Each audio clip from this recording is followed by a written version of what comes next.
aspiring sports journalist, reporter. She does everything in the sports industry. Jessica Kleinschmidt. She has her own podcast called The Balk Talk, and I'm really excited for this interview. And I'm joined by my friends Bobby and Julian from their podcast called the GT2 Sports Talk. Welcome to the show. And first of all, Jessica, how are you and your family doing so far during 2021? Obviously, hopefully some positive things come to us. So. Yeah, I was very blessed in 2020, all things considered. I actually had a really good career in 2020. Honed in on my reporting skills and hosting skills and everything like that.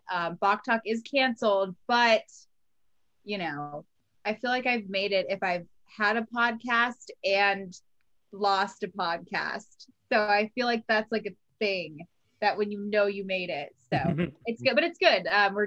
Looks like we're going to have a normal baseball season, knock on wood. So looking forward to that. I mean, normal, but somewhat normal. Yeah. I don't know how many games I'll physically go to, but it feels like we're going to have as normal of a baseball season as you possibly can have. Right. So I'll let Bobby and Julian start off here first. So, Jules, you want to start off? You want me to start off? Bobby's got the accent. Yeah, I know. Everybody I talk to always talks about my New Jersey accent all the time. Goodfellas is like a top 3 movie for me. So if you have any sort of Goodfellas thing, you're automatically my favorite, Bobby. There it is. I love it. I love it. If you've ever seen A Bronx Tale, I get told I sound like C. All the time. No, I haven't seen that, but I feel like you and I can have a conversation, but also you could whack somebody for me later. If you watch The Sopranos, I'm good at doing that too. Wonderful. Oh, The Sopranos. But all right. So you're a reporter in the Bay Area. You have the Courts Up with Rachel Luba. We're all big fans of her too. We really like that podcast. I like her too. Yeah, she's great. Yes, she's fantastic. Of course, the big news with Bauer too. She finally got that contract. What happened with Bauer? Oh, I don't know. Yeah, he's happy to sign with a team in LA, I think. Oh, okay. The Dodgers or the Angels? I think the Angels finally got the starting pitcher. It's about, we can finally do that Bauer to Anaheim hashtag. No, but all kidding aside, which team do you prefer in the Bay? Do you like the Giants or the A's more? It's a tough question now. So I was raised an A's fan, and I literally have a photo of everybody thinks this is me. It's not me. Is that Belle from Beauty and the Beast? It's Belle from Beauty and the Beast. Oh. Look at you. It was funny. I had Brett Phillips on Bok Talk yesterday. He's like, "Oh, you look so good in that photo." I was like, "Oh my gosh, thank you." It's not me. But yeah, so I was raised an A's fan. So I basically have my dream job, right? I cover the A's. But lately I've been so obsessed with the Giants. And there's this joke that Farhan Zaidi, the president of baseball operations for the Giants, is trying to woo me. Cause I fell in love with Mike Yastrzemski. We had a couple of interviews and he was so fantastic. Huge Chadwick Trump fan. And then Farhan keeps I'm from Reno. So he keeps bringing these guys in that have a Reno tie. And I'm sitting there like, is Farhan Zaidi trying to woo me? Cause it's kind of working, but obviously they got some really big names. I grew up watching Buster Posey when I first started my career and got to interview him. And I got to cover Tommy LaStella with the A's last year. Now he's with the Giants. I'm fine with that. It's cool. But the guy, homeboy does not strike out. That is so cool. And he gave a simple answer. He's like, I just don't like striking out. It's like, oh, okay, well, then that works for me. So I'm definitely a big A's fan. I have been since I was 12, went to my first A's game, but I definitely have a big affinity for the Giants. So I think Farhan knows something that he's trying to get me to go over to the Giants side. He might put Joey Votto on the team and then be like, oh, okay, well, I guess I have to cover the Giants now. So we'll see. But definitely an A's fan, but I'm definitely loving the Giants. One of my good friends is in the front office. So I can't bash on the Giants. I should though. I'm supposed to, but I don't. Yeah, that's a really interesting thing. Speaking of the A's, what's the latest with Matt Chapman? We heard some reports. I can't comment on Matt Chapman. Nope. No. I cannot comment on Matt Chapman. All right. So I'm gonna go. What was your inspiration to get into covering baseball? Who did you look up to, and what made you want to choose this path? So I actually played baseball with the boys. I had no idea softball was a thing. I had zero idea. So I was actually sitting watching my brother's baseball game. And the thing I loved about my parents was they said, you know, you can do whatever you want, but we want you to know like these things are, but they wanted us to be active, not necessarily physically active, but they're like, we want you to do extracurricular activities. I'm a social butterfly, so my parents were never worried about me making friends, but they wanted me to do it like in a structured way, you know. So I was sitting there watching my brother play, and they needed a right fielder to fill in. And my dad walked up, he was also the coach, and I think I was 11 or 10 at the time. And he's like, Jess, we need a right fielder. Me not knowing that right fielders in Little League were like the worst players, I was like, oh, I got this.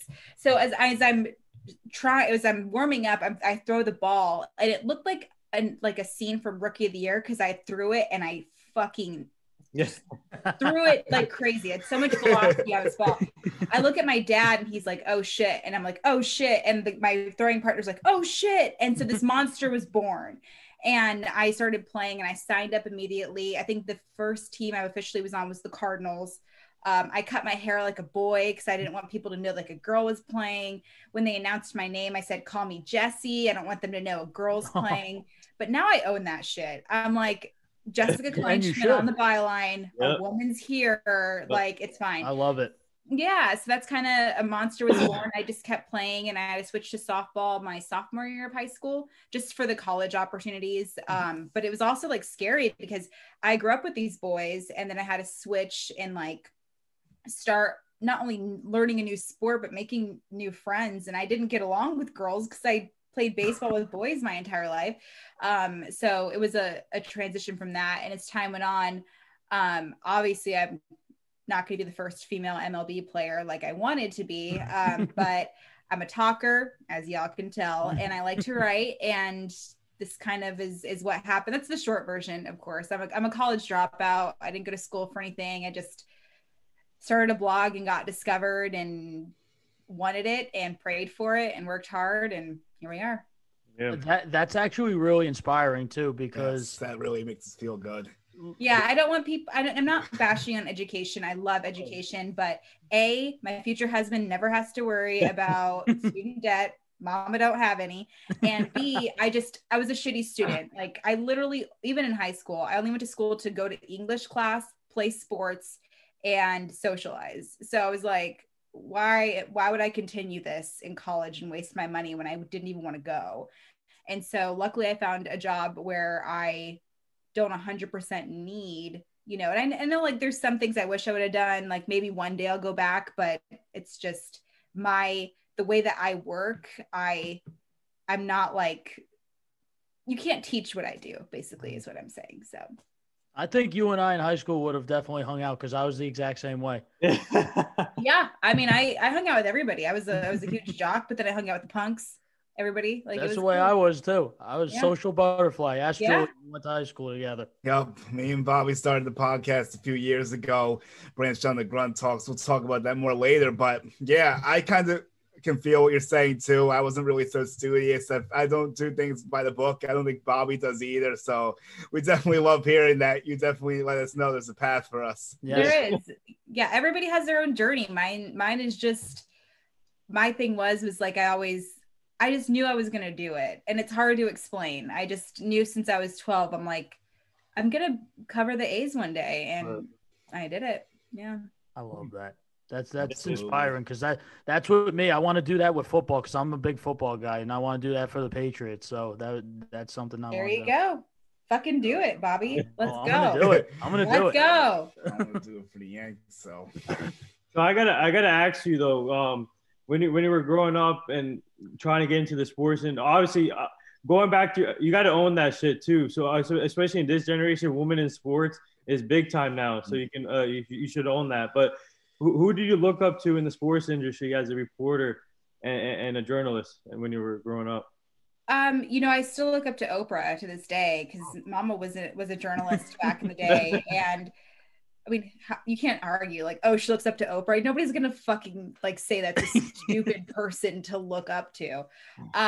But for me, there weren't that many women, but I knew of Bonnie Bernstein, but Linda Cohn was my girl. Yeah, everybody's been saying Linda Cohn. Yeah, so there's actually a funny story about it involving the actual queen, Linda Cohn. So my history or my government teacher, my senior year, always called me Linda Cohn. He was like, because I told him one day, he walked up to me, he goes, "What do you want to like do with your life?" I'm like, "Oh, I'm going to be a sports reporter." And it wasn't like, I think I'm going to try to be a sports reporter. I told him I'm going to be a sports reporter. So what he would do is like me and a couple of my other guys, we would get there early and watch Sports Center in the morning before our class started. And every time Linda came on, I was just like heart eye emojis. I love this woman. So that was my nickname from him. And then when I moved from Reno to here to accept the NBC job, he came to my going away party, my government teacher. And so I posted a photo and Linda saw it. I was like, so I got my big break for NBC Sports and this is my government teacher. He's the reason why I'm here. He called me Linda Cohn and Linda actually saw it. So she reached out to her people who I actually used to work with at FanDuel. Oh, wow. And he was like, anytime you want to meet her, I'll set up a lunch for you anytime you're on the East Coast. So that would be my big, like, I've met Joey Votto, I've met Mike Trout, but that would be like fangirling, freaking out, mascara running, all of the things. So it was definitely her, just because I saw, oh, she can do it. And nobody even was like, oh, she's a woman. And people like forget about it. And I often do too. I like walk around like, oh, right, there's that stereotype, there's that stigma. And she showed me like, there doesn't have to be. You could just be damn good at your job, you know? And that's what I wanted to be. And so she definitely was, her and Oprah are, they're it. You can't argue with that. Like, I really can't. Yeah. Well, those are some really great influences, and you do an outstanding job. We all admire the work you do. So you're setting a great example for all of us, and we appreciate the work you do. So I also see you do digital reporting. I'm curious what that entails. So it's just, everything's digital these days, right? So think about it, like Bach Talk's on a podcast. And it's linear stuff too. So Bach Talk is on Spotify, it's on Art19, it's on Apple, it's on everything. But then I also do videos which go on the website, NBC Sports Bay Area. I write anywhere from 4 to 5 articles a day. Those go on the website. But digital means social media. It means the website, videos, everything like that. Some of my videos do end up on television just because I'm trying to do more TV stuff. Not everything I do is in studio, obviously, because of quarantine. So that's what that means. It just means most of my work is going to be visually done digitally. Oh, okay. We can totally relate to that because we do a lot of the same stuff. Like we have videos and articles. And also just like fucking sounds cool. Yeah, maybe we'll add that in the byline after this. Somebody literally was like, digital correspondent. And I was like, I'm going to own that shit. Say it again. Like, I love it. So it's just basically social media and reporting, but you see all my stuff online. Got you. So I'm going to talk about the writing because right now I do write for the website we're a part of, grunttalksmlb.com. I also write on the side for Fansided for a Ramblin' Fan out for the Rams that I started doing just about a month ago. And my question to you is, what makes a great writer? Like, what makes people want to read what you're writing, like what you're reporting? I've never been asked that question, if you can believe it. It kind of it just popped in my head. Yeah, like, that means it's an honest question. So for me, I mean, I guess it depends on what your like mission is. So you have a good writer stays true to who they are, and this is like the basis of who I am is I'm authentic, and you will figure that out 5 minutes within meeting me. And my boss, when I took over the main A's coverage, the first thing he told me was, don't try to change Jess. And when you see my writing, I'm like a smart ass, but I'm fun. And it's so hard to find the balance of being fun, but still being respected and doing all this stuff. So my next challenge is becoming more of an insider. So like, talking to the front office people and getting some inside stuff. I'm not going to be the next Jeff Passan. It's not going to happen, but I still want to have sources. So for me, it's just staying true to who I am. The one thing I do love about writing is I love storytelling. It's my favorite thing in the world. I love connecting with an individual. That's why I loved Bach Talk so much, is I would have an individual who I'd speak to, and then I could write a story about it that only I could write because I visualized it. And another thing that I loved was being in the clubhouse and bringing that person into it. I hope y'all listened to my Brett Phillips interview because it was so good. And that's my favorite part. So I think it's just like, there's romance behind it too. You know, I feel like the written word will never die. People get quotes tattooed on them. People still read poetry. People do all that. So I think a good writer is just somebody that you can resonate with, and somebody this is my personal goal, all of my writing. I want you and I to feel like we're sitting down, having a beer, hanging out, and we're talking about the game.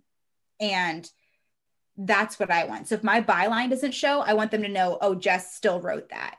And that's sometimes difficult because if I'm writing a piece on, you know, Ramon Laureano getting injured, I can't be like, that fucking sucks. I can't write that in the article. Right? Because like then I'm like facetious and I'm making fun of this guy who got injured, which Ramon Laureano, if he ever got injured, would never admit it, for the record. But if that ever happened, I want people to still be like, okay, well, she can't 100% have too much fun with it, but I do know that Jess wrote this. So I think it's just like somebody that you look forward to reading every day, or like when the podcast pops up or a new album is released or something like that, like something that you're looking forward to.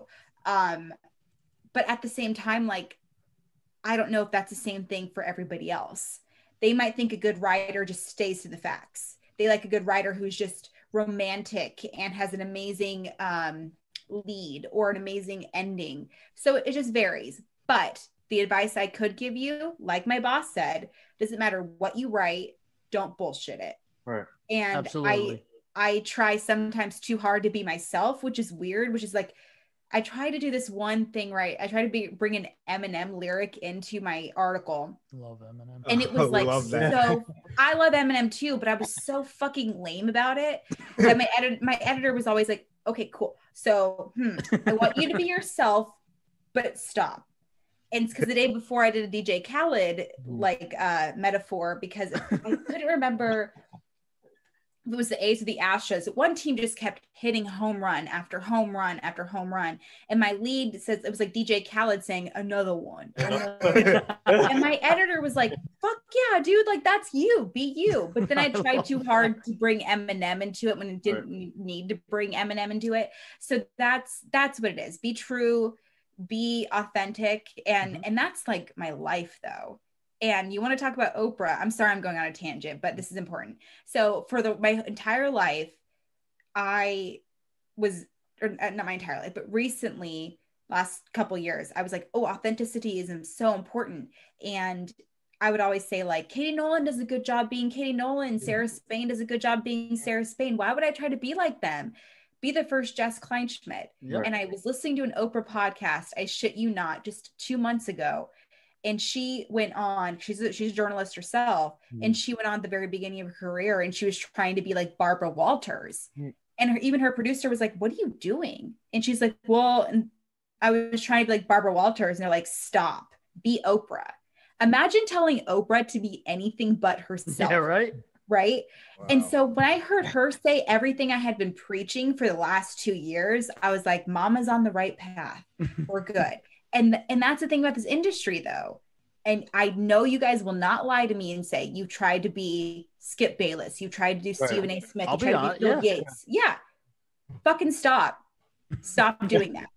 Because guess what, Bobby? There's no competition if you're yourself. Period. Because I love that. You can't offer what Julian offers. Nathan, you guys can't offer.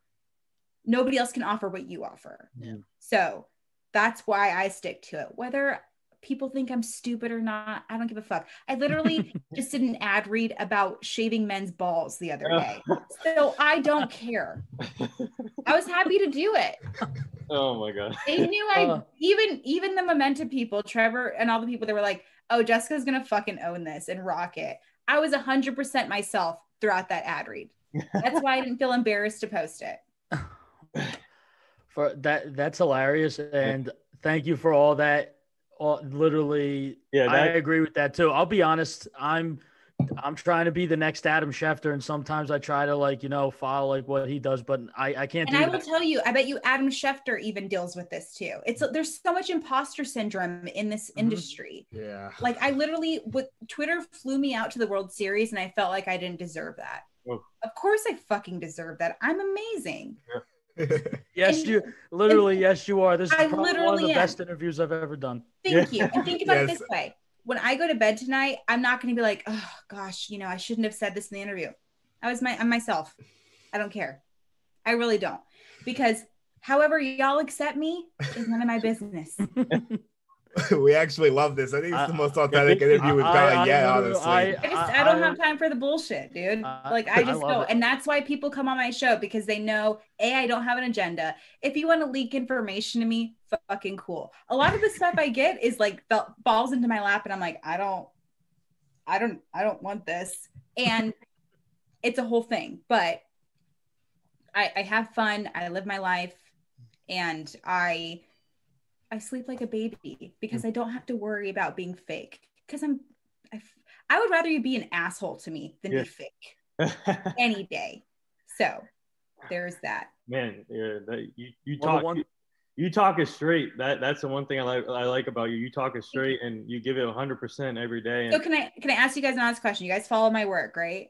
Yeah. Yes. I'm myself on this, Bach Talk, Corked Up, a little bit like more like I have, stuff and like notes, but I'm myself. When you walk up to me, I want you to walk up to Jess and have it all be even keeled. That's all I want. I want to be approachable. Yeah. Well, speaking of Corked Up, there was one episode I found very interesting.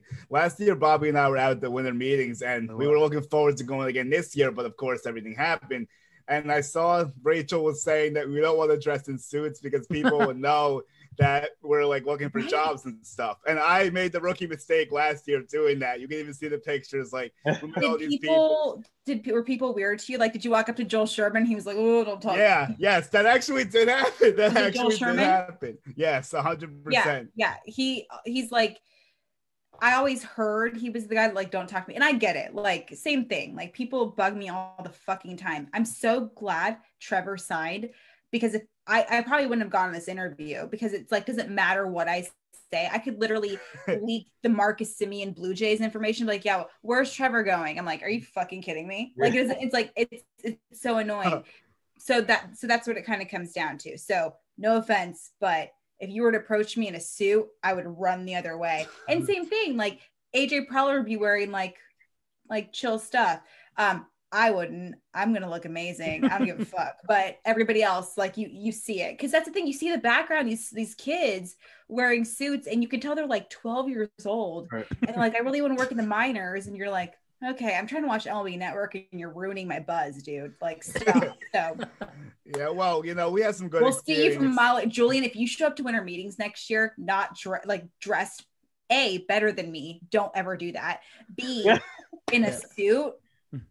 I'm gonna like run the other way. Okay. I'm gonna grab a GM and just run. Thank God I hate suits, Julian. I told you. Bobby, still remaining my favorite. Bobby had the smart idea. I'm not a suit wearing guy. I'm not like that. Now, in my defense, I was also at the job fair, so I was kind of trying to. And I get that. But like, same thing, Julian. Stay true to who you are. Like, don't like wear like sweats. Like, if you're like be nice, but just be who you are, dude. Like, you have to wear like a polo and khakis if you work in the minors anyway. Like, wait until that happens. No, I think I've gotten that under control now. I'm really looking forward to Nashville. Hopefully we're back. We had some good experiences too. Like, Jeff Passan was really cool. Like, Brian Hogue was really fun. We met Jack Curry and all that. I would die for Brian Hogue. He's great. We had him on the podcast before. Yep. Yeah, well, now that I know that, I'm intimidated. Yeah. Nothing beats seeing Jeff Passan smoking a bogue with a random guy. That was hilarious. That was the best part of the time. Like, wait, is that Jeff Passan? Yeah. Bumming a cigarette off of someone on the street. Is he really? He smokes? I saw he was bumming Apparently a cigarette so. off of somebody. I'm like, wait, Jeff? And he's just like, what's up, man? I was like, wait, that's Jeff Passan. And then Julian was inside. He goes, yo, Jeff, what's up? And I don't know if he had a few drinks, but he gave like this smirk and he just looks at Julian. Like, oh, was he at the winter meetings? Of course he yeah, had a couple he drinks. looks Like, at him. how He's else? like, just living the dream. And I was just like, oh, I love this guy already.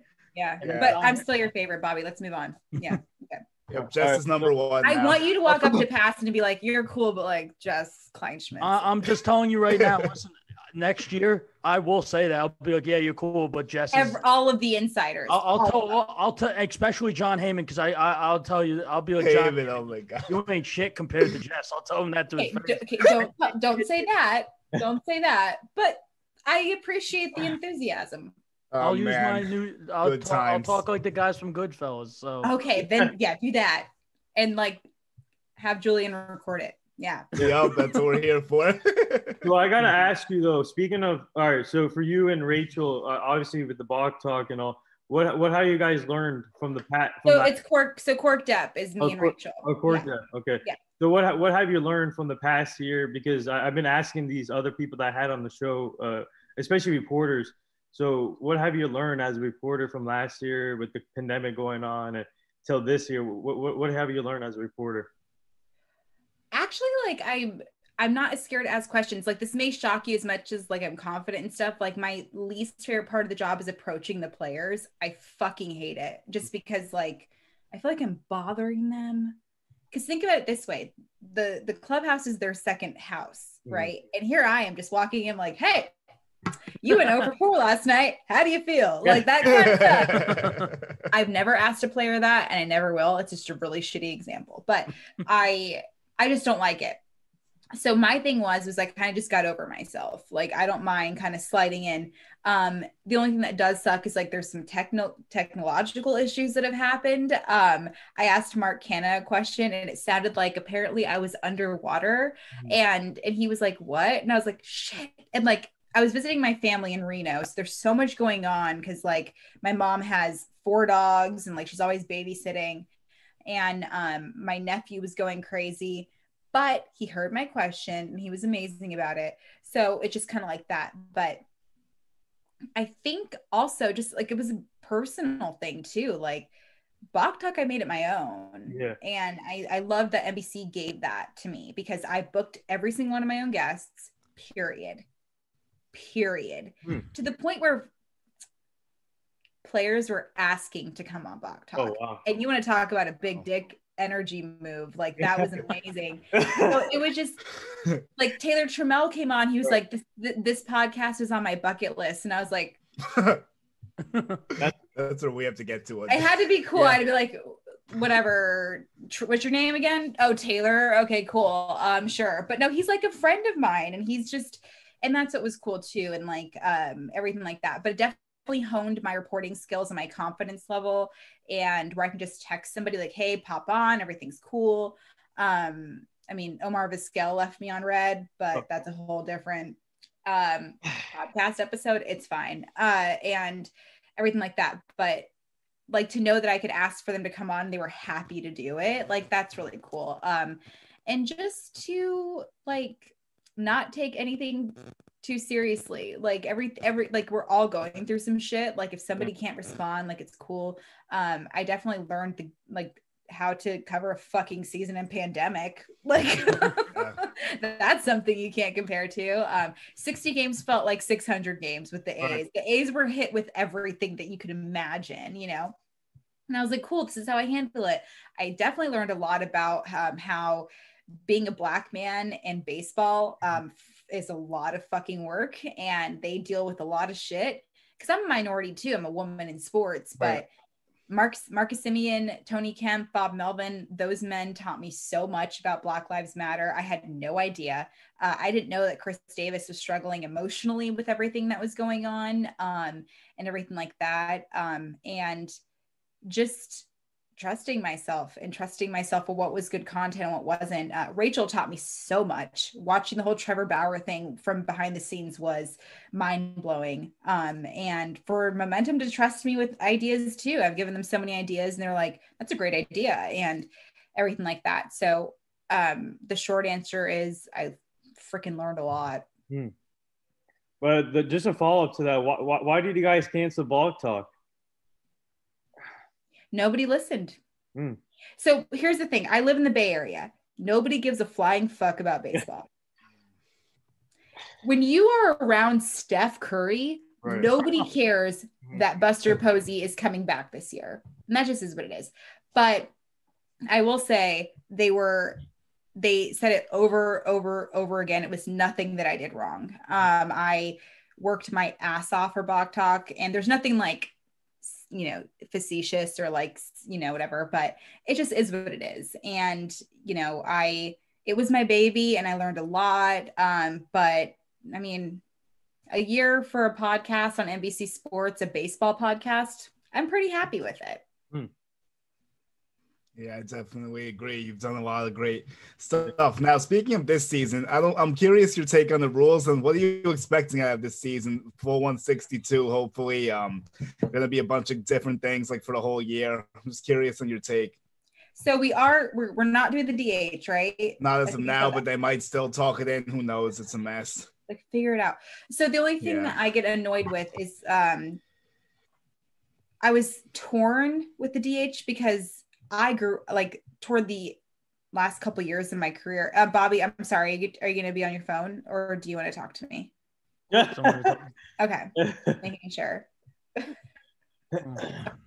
I'm just kidding. But really. No, I'm just kidding. So the Giants, the DH situation, I got to see what happened. I had Alex Dickerson on Bach Talk and he was like, yeah, I heard about the DH and I was kind of excited until I started at DH and like it wasn't good. The DH collectively for the Giants was not great. I don't even know if the batting average broke the Mendoza line. Like I don't even know. It was like, not great. So and like my mentality went toward Chris Davis is gonna have a career forever. Joey Votto is gonna have a career forever. We got to see David Ortiz forever.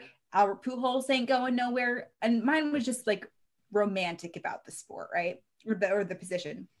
So after watching it, I'm like, I'm okay without it, which is crazy because forever I loved it. And now I'm like, whatever. The runner on second, I didn't like it. It was just weird.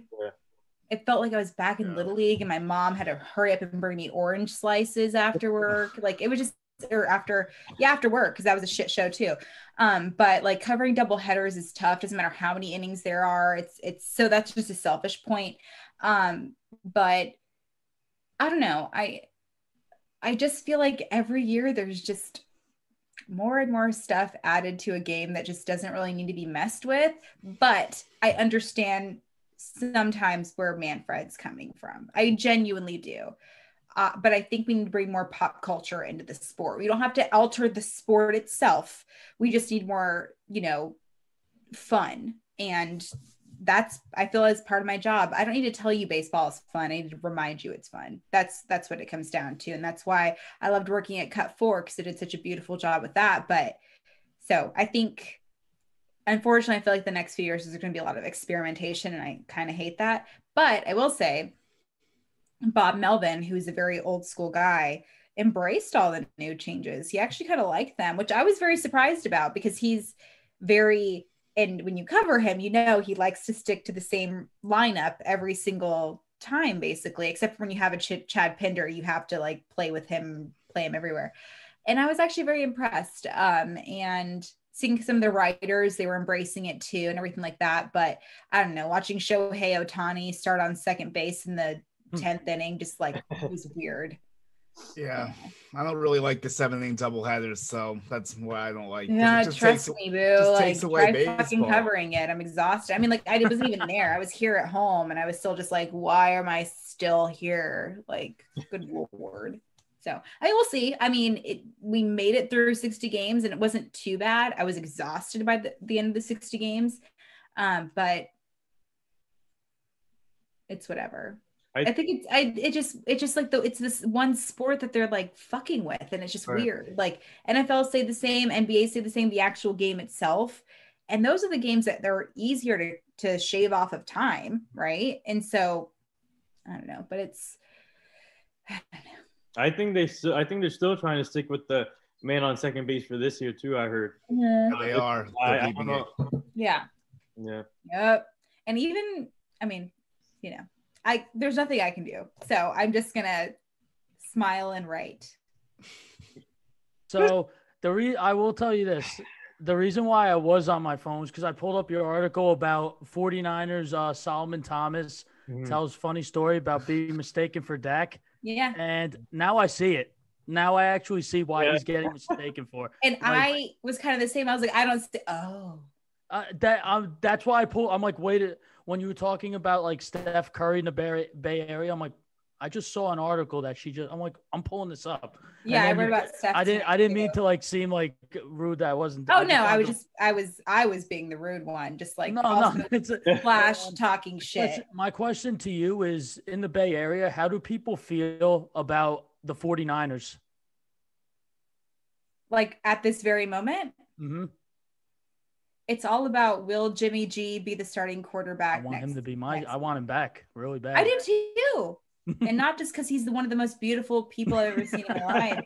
And he's the one guy, the one athlete, doesn't matter what you identify as.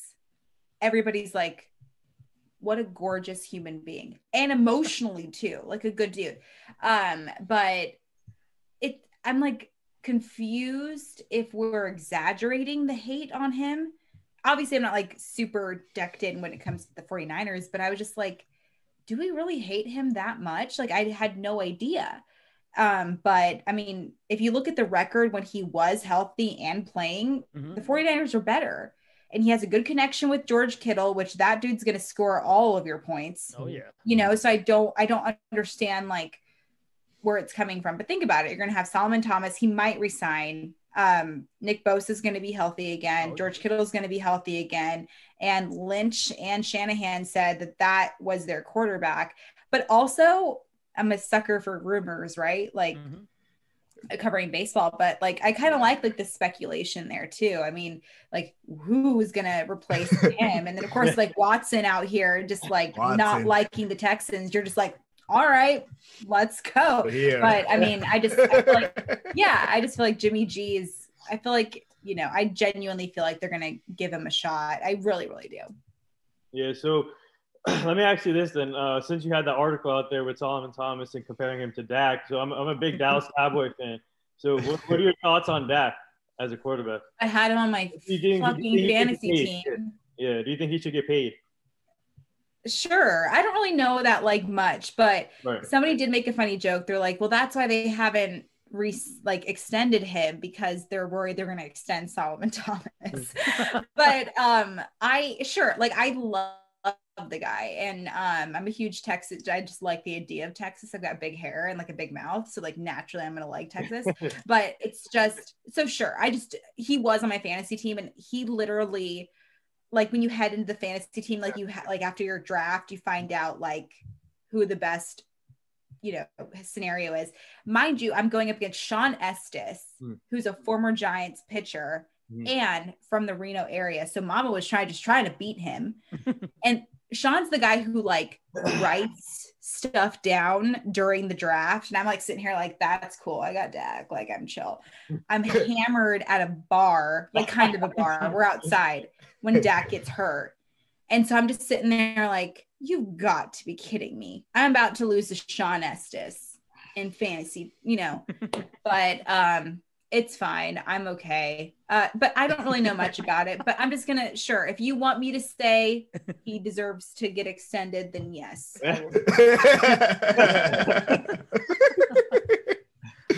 I mean, we could interest you in Sam Darnold if you want a new quarterback. We're not doing this. I'm not going down that road, because I'm going to say something stupid and I don't want to be like a talking head. Like Jessica Kleinschmidt thinks Sam Darnold deserves $1 trillion to play with. That's a whole thing too, because Colin Cowherd's obsessed with him. I had to write about that recently too. Yes, that's what I saw too. That's why I brought it up, but I'm a Jets guy. Because before I wrote it, I was like, well, wait, is Cowherd love Darnold, or does he hate the Jets? No, he's been in on Darnold for years, even before he got drafted. I want somebody to love me as much as he loves Darnold, so it's good. So funny. So, all right. Let me ask you this. So obviously with the Oakland A's, I don't know if you're allowed to report on this yet, but the trade they made with Chris Davis and I think it was Elvis Andrus, right, from Texas going to Oakland. So what are your thoughts on that and losing a guy like Chris Davis, but you're bringing in like a to replace Marcus Semien though? So Marcus Semien's irreplaceable. I'm just gonna say that only from the fact that like he's an Oakland, he's a Bay Area native. So that alone. Losing Chris Davis just to me personally sucked. I love that guy. And I think he did so much for the city of Oakland. So that sucked. But I texted Dallas Braden. I was like, upset over losing Chris. I was like, so at least Elvis is going to be great to make content with. So as time went on, it was really cool because I asked Elvis when we had like the introductory, local beat writer thing. I said, who are you excited most to play with? And he said, well, I'm glad I'm not going to have to face Matt Chapman. But he compared Matt Chapman to Adrian fucking Beltre, dude. Oh, wow. Wow. That's high class. Right. So one of my favorite things about covering Cut when I was with Cut 4 was all I really did was fall in love with Joey Votto and Adrian Beltre. And I talked to Bob Melvin because I remember this moment. It was when Adrian Beltre went back to the Rangers to have his jersey retired with the Rangers. And Bob Melvin, classy. When he retired and when Ichiro retired, he was standing on the steps. He didn't need to stand on the steps and like watch all this happen, but he did. And so I asked Bob about that. I was like, hey, like you were just like Adrian went to go shake your hand.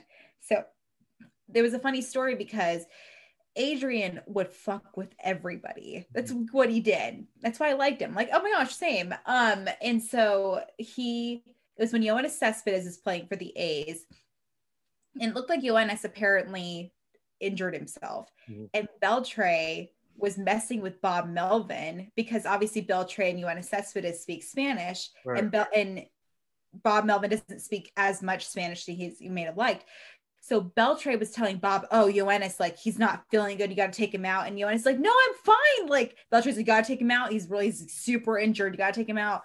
And it was like, no. So I got to tell Elvis that story. I was like, oh, if you want a good Adrian Beltre story, Bob told me one. So we just connected like that. I feel like I love the idea of it. I really, really do. But it was also definitely a business decision. Right. And the A's also got money with the, cash considerations. And obviously losing Jonah Heim was big for me too. He was the catcher that went from the A's to the Rangers because that family has taken me into their family and it's good. I get all the baby pictures of Jonah's new son and everything like that. And I don't hate it. But when you take my emotions out, it's actually a really good trade. And they're still shopping for more relievers because of the money that they acquired. And I mean, the A's have like a daddy bullpen and they want to maintain that. Right. You lose Liam Hendricks, what are you going to do?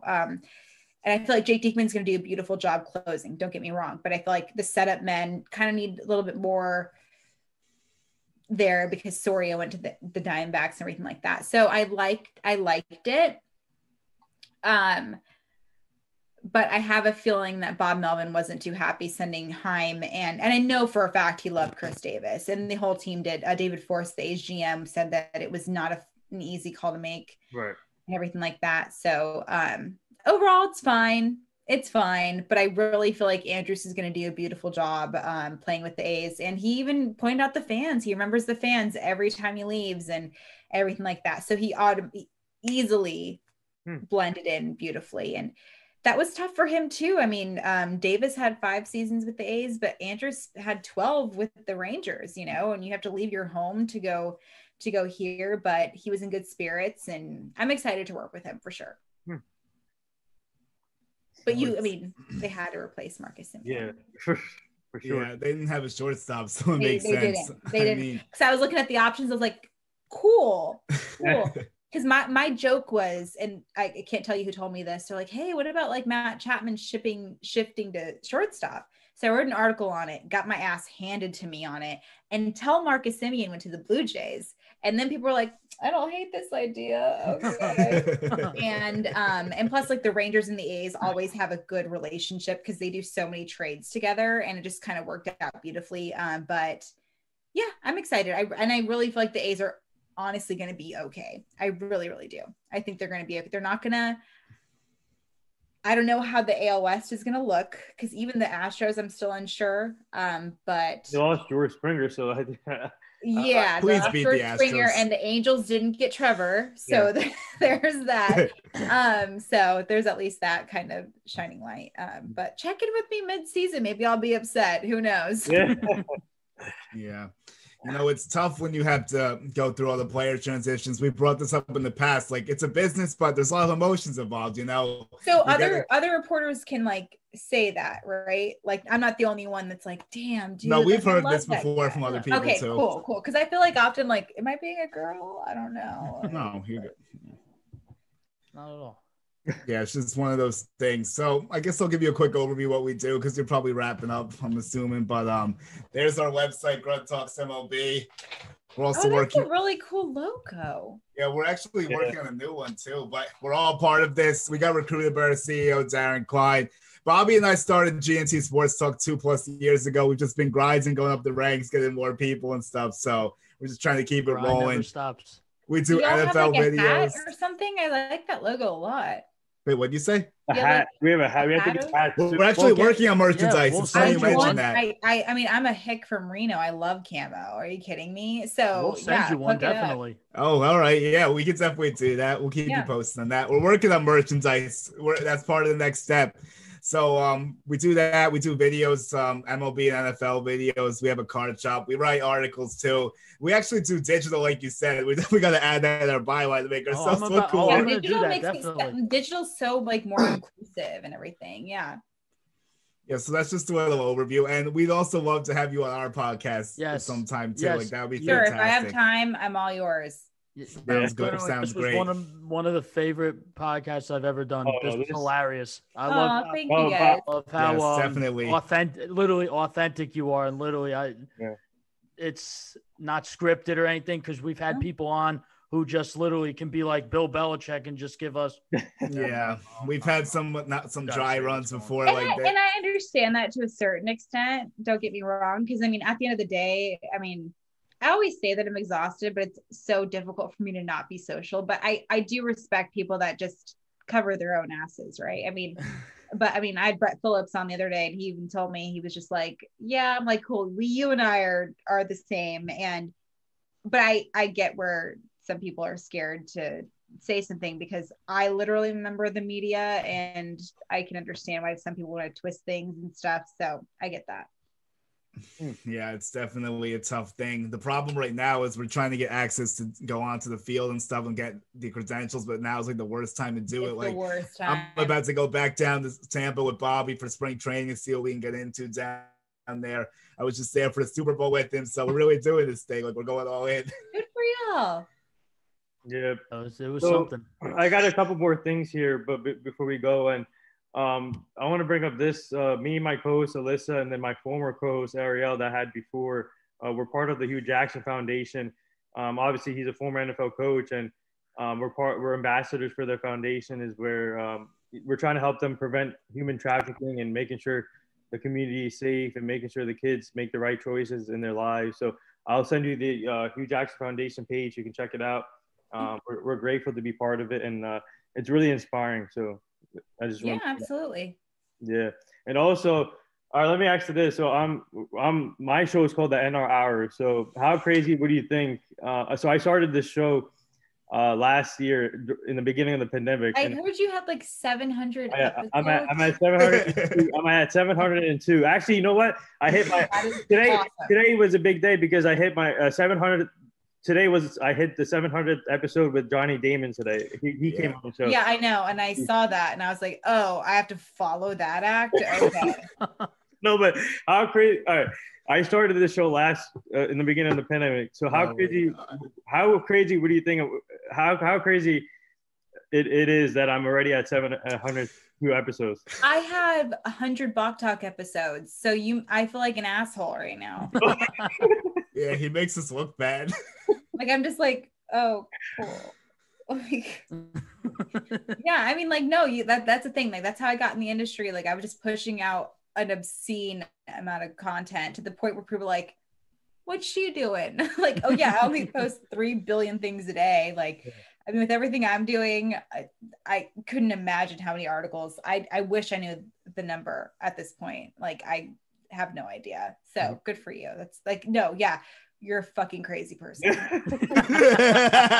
We say the same thing. Agreed. But you have to be in this industry. Yeah. I mean, like, I didn't get paid for a very long time in this industry, so I get it. You have to be a freak of nature sometimes. Yeah, so like we're currently actually my co-host Alyssa, we're working on getting sponsorships now. We're trying to get sponsorship for the show, and we're trying to expand it. And eventually, our goal down the line is to put it on Apple Podcasts, iTunes, and also I want to be on national TV. So making sure that's my goal too. I want to be on national TV too, bro. Yeah, we want to be on national TV. All do, yeah. I'm not gonna lie though, like when I like the idea of television and camera. When I first got on camera, I was like, I don't know how to do anything, and it wasn't until like I think I had to do like 2 years of like on camera stuff to finally be confident on television. I mean, imagine me not being confident, right? Like it's tough. Like we all deal with it, but you really just have to work hard and just, I don't even know. I wish I could actually, because everybody's different. Everybody has it in them. A lot of us are just fucking boring and lazy. That's what it comes down to. I just did it. It's the easiest way to say. And my hard work literally speaks for itself, because you could just look at all the 100%. stuff that I put out and you have to do the same thing. You just have to do it. You just can't. And you're doing a good job. And like, you've been bugging the fuck out of me to come on this podcast. And I finally did. I think Julian. I think I reached out at the same time to. I think I reached out after Julian did. I think I'm not too sure. Yeah, I bugged you a few times too. You saw it once, and then we didn't get back in touch after that. And like everything, like it's just like if you catch me at the right time, then I'll do it and stuff. And it's insane. I think Absolutely. Momentum told me that like you reached out too, but I was just like. Yeah, I did try Momentum too, actually, to get to Trevor, but they declined that request. I actually never asked him to come on Bok Talk. I just never did, because I just honestly forgot. I was like, I forget that one of my friends could literally do a good show, but I just same thing to the point where I'm like, hey Trevor, do you know anybody who would come on Bok Talk? He's like, no, I have no clue. I'm like, cool. Okay. This is great. Yeah, but so last couple of things here, I guess, before we let you go. This one, what would you say your most memorable interview you've done so far in your career? So this is a question I get asked a lot, and I'm so thankful that I don't have a great answer. I love that. And I was dating this guy, and after every interview, I'd be like, oh my gosh, that was probably the best interview ever. And he would always be like, you say that with every interview. I'm like, that's a good thing, right? So there are so many, but they're for different reasons. So like obviously Dallas Braden, literally I'm gonna tag him. I'm gonna tag him in this interview. So let's see. Yeah, I mean, he's fine with it. Tell him, literally quote me. I say Dallas Braden, I literally would name my firstborn after him. And that's because people have named his children, like their children after him. Wow. So I think the most memorable thing is like my life is so God-given, and I just full circle moments. So the first baseball game I ever went to wasn't like that I remember, because I think I was born in Baltimore, so I've been to Orioles games, but I just don't remember. But when I was older, the first game I ever went to that I remember was an A's game. The moment I sat down, Eric Chavez hit a bomb. Good. And it happened to be the same team that Dallas was on. And mind you, I still don't think about it, but I just remember him throwing the perfect game and everything like that. So Dallas and Jared Carabas had me on Starting Nine podcast a few years back. And I was so nervous. Like, you could hear in the interview, like I was myself, but I was nervous, but it wasn't because I was on Barstool. It wasn't because I was on with Jared Carrabis. It was because I was talking to fucking Dallas Braden. Yeah. and he asked me a great question. He was like, are you ever nervous to like cater to the female audience? And I said, no. And I'm glad he asked me that. Fast forward 2 years later, he's not only my colleague, but then he became such a good friend to me. And like, when quarantine happened, NBC Sports turned into like an ESPN Classics, or we're like re-airing a lot of cool games. We re-aired The Perfect Game. Classic. And so it was kind of a last minute thing, like, oh, you're going to do an interview with Dallas. It's like, cool. So I'm doing it in my room. This is before I had all this set up. It was just like the background. So I shifted this, and it was my desk and everything was set up. So my background on my desk had a baby picture of me and my father. So my father died when I was 19. Oh. And the last MLB game we went to was that A's game. And so Dallas told me the story of his perfect game, and he threw it on Mother's Day, and his mother had passed away when he was in high school. So while he was telling me that he, the story about losing his mother, throwing the perfect game while he was hungover, and there's a picture of me as a baby with my dad in the background, was such a beautiful full circle moment. I'm not taking this away from Dallas. I've interviewed Buck Showalter. I've interviewed Brett Phillips, like all these great names, Jabba Chamberlain, Ike Yastrzemski, Matt Chapman, all these people. That moment is it. That's it. And I always think of like, oh, Tim Lincecum was cool. Buster Posey, Brandon Belt was so sweet. I met Joey Votto. That moment was bigger, way bigger than baseball. Wow. And Dallas has done so many amazing things to my career to remind me, like, stop like trying to hold yourself back and everything like that, like be yourself and everything like that. And he's so brilliant on television and everything like that. And the players respect him. So that was chef's kiss. So speaking of, all right, woman in sports. So for you, what's it like for yourself? Obviously, it's growing by the minute, and now we have the first female GM in baseball, Kim Nang, and then you have Sarah Fuller, the first female kicker to kick a field goal, and then Rachel Luba. Yeah, Rachel Luba also. Sorry about that. I can't forget about her. And also you have Camille Harris. If you go outside of sports, obviously first female vice president. So what's it like just seeing this growing? And obviously tomorrow I'm having Jen Walter on the show. So what's it like seeing this woman in sports growing? 2020 was such a beautiful year for women in sports. It felt like it was becoming the norm. It wasn't until Kim Ng got hired where I felt like there was a weight lifted off of my shoulders. Like, because I covered Kim Ng when she was trying to be the Padres GM, when she was trying to be the next, baseball president of baseball operations for the Giants. And it was like, oh, she almost got it. But it was the perfect marriage. You want to talk about God-given, her and Derek Jeter rehashing their relationship. And she was part of that Derek Jeter extension when she was under Brian Cashman. So it was just like, it's about time.